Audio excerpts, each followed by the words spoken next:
কে মানে কোরআনের কথা? এখানে আছে যে ব্যক্তি সুদ খায়, কি খায়? আরো আসতে বলেন, যে ব্যক্তি সুদ খায় সে যেন আল্লাহর সাথে যুদ্ধ করে, নবীর সাথে যুদ্ধ করে। আস্তে আস্তে বলতেছি না আমি কথাটা, কোরআনেই আছে। কে মানে কথা? কে মানে? নবীজি বলছেন সুদ যে ব্যক্তি ছাড়ে না সে যেন তার মায়ের সাথে জেনা করে। এগুলো এখন কে কাকে মাস করবেন? এগুলা কে শুনবে কথা?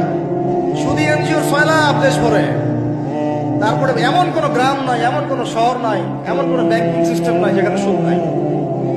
নবীজি বলছেন আমি সুদের সাথে সম্পৃক্ত 4 শ্রেণীর মানুষকে অভিশাপ দিয়ে গেলাম। নাউজুবিল্লাহ। আমাকে বুঝান তো, নবীর অভিশাপ নিয়ে কেউ জান্নাতে যাবে? হ্যাঁ, নবী কাউকে সাল্লাল্লাহু আলাইহি ওয়াসাল্লাম যদি কাউকে অভিশাপ দেন ও জান্নাতে যেতে পারবে? এত সহজ?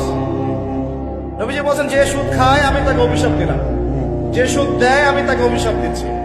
যে সুদ খায়ও না দেয়ও না কিন্তু সাক্ষী থাকে, কি থাকে, আমি তাকে অভিশাপ দিচ্ছি। আর যে ব্যক্তি সাক্ষীও থাকে না কিন্তু লিখে রাখে, আমি তাকেও। বলেন তো এর মধ্যে পড়লো কিনা? সিস্টেমটা পড়ে নাই?